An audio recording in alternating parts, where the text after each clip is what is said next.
안녕하세요. 매주 5분만 투자하셔도 기업 경영에 큰 도움을 받을 수 있는 기업 경영 친구 한국경영 컨설팅 김지용 본부장입니다.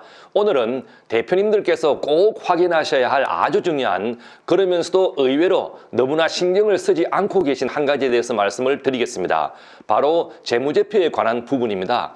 재무제표는 기업의 얼굴과 같습니다. 금융기관에서 대출을 하거나 보증을 쓸 때, 그리고 정책자금을 지원할 때, 금리를 결정할 때 회사 건물이 멋지다고 공장이 잘 돌아가는 것처럼 보인다고 해서 좋은 점수를 주지 않습니다. 심사의 가장 중요한 부분이 바로 재무제표인데, 기업의 재무제표를 1년에 한 번도 제대로 보지 않는 대표님들이 의외로 많습니다. 그냥 세무사에게 맡겨두면 재무제표는 알아서 잘 챙겨줄 거라고 믿고 계신 것입니다. 오늘은 재무제표를 보실 때 대표님들께서 꼭 확인하셔야 될 중요한 포인트 몇 가지를 말씀을 드리겠습니다. 재무상태표, 손익계산서 두 가지로 나누어 말씀을 드리겠습니다. 재무상태표에서는 어떤 부분을 살펴봐야 할까요? 네, 첫 번째, 부채 비율이 아주 중요합니다. 부채 비율은 자본총계분의 부채총계, 그러니까 분모가 자본총계가 되고 분자가 부채총계가 됩니다. 여기서 부채란 것은 대출금만이 아니라 매입채무, 미지급금 등을 포함합니다. 그리고 자본총계는 처음에 회사 설립할 때 자본금 플러스 매년 당기순이익이 누적된 미처분 이익금이 다 포함되어 있습니다.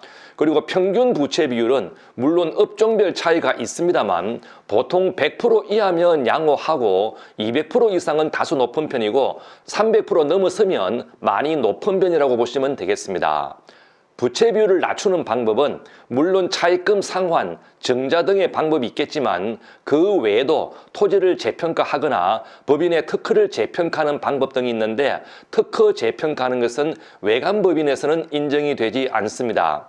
그리고 두 번째, 유동비율도 상당히 중요합니다. 유동비율은 유동부채분의 유동자산, 그러니까 분모가 유동부채가 되고 분자가 유동자산이 됩니다. 유동자산은 1년 이내에 현금화 가능한 자산이고, 유동부채는 1년 이내에 상환해야 하는 부채이기 때문에 유동비율은 단기 지급 능력 판단의 중요한 기준이 됩니다.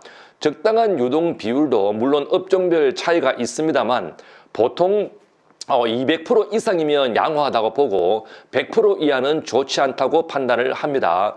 유동 비율을 높이는 방법 중에서 가장 간단하면서도 놓치고 있는 부분은 단기 차입금 중에서 상당한 부분을 장기 차입금으로 돌릴 수 있다는 것입니다. 단기 차입금은 1년 이내에 갚아야 하는 대출금인데 대부분의 은행 대출이 1년 만기라 하더라도 계속 연장하는 것이 보통입니다. 사실상 내용은 장기 차입금이라고 볼 수 있는 거죠. 연장 가능한 대출이라는 은행의 확인서를 받아서 세무사에게 제출하면 장기 차입금으로 돌릴 수가 있습니다.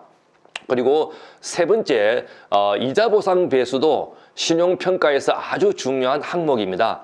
이자 보상 배수는 이자 비용분의 영업이익, 그러니까 분모가 이자 비용이 되고 분자가 영업이익이 됩니다. 즉 영업이익으로 이자를 갚을 수 있는 능력을 판단하는 것인데 최소한 1보다는 커야 하고 높을수록 좋게 평가를 합니다. 그리고 네 번째는 가지급금이 있다면 얼마나 있는지 꼭 확인을 하셔야 합니다.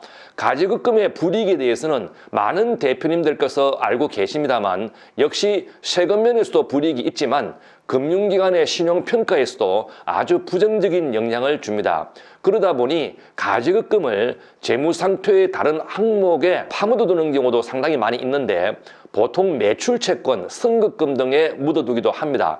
그러나 이렇게 하면 재무제표 내용이 기형적으로 될 뿐더러 경험 많은 심사자의 눈에는 다 드러나게 되어 있습니다. 결국 재무제표 자체에 대해서 신뢰를 잃어버리는 결과가 되기도 하니 주의를 하셔야 합니다. 그리고 다섯 번째, 유동자산 중에서 재고자산도 신경을 쓰셔야 합니다.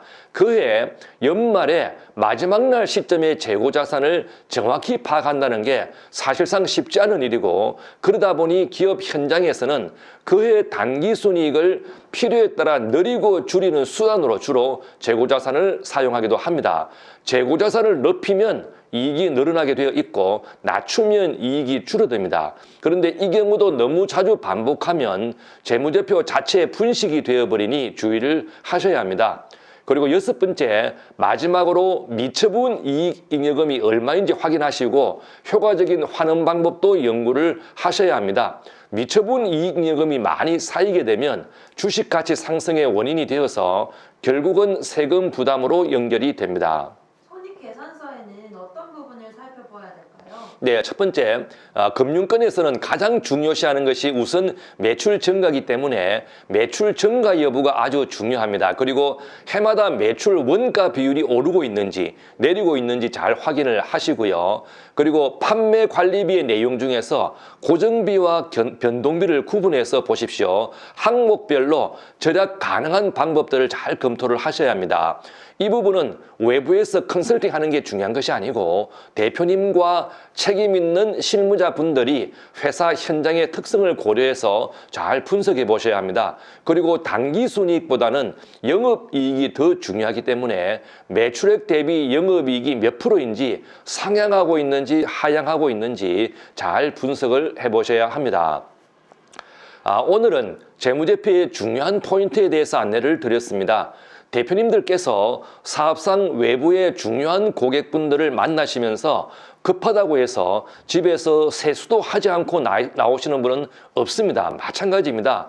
기업에서 은행의 대출 심사를 부탁하면서 낮은 금리를 기대하면서 기업의 재무제표에 대해 분석은커녕 세무사가 알아서 해주겠지 하고 내용 분석도 하지 않는 대표님이 계시다면 그 기업은 매출은 늘어나고 외형은 커질지 모르겠지만 살만 찐 비만한 기업이 되는 것이지 근육으로 뭉친 단단한 기업은 결코 될 수 없습니다. 상반기 연말 최소한 1년에 2번 이상은 가결산을 하셔서 재무제표를 꼭 분석해 보시기를 당부를 드립니다. 그러면 기업의 문제점들이 보이고 것입니다. 무능한 사람과 유능한 사람의 차이는 힘들고 어려운 일이 없기를 바라는 사람과 힘들고 어려운 일을 감당하기를 바라는 사람의 차이라고 합니다. 이번 한 주도 힘들고 어려운 일이 많더라도 잘 감당하는 한 주 되시기를 기원드립니다. 감사합니다.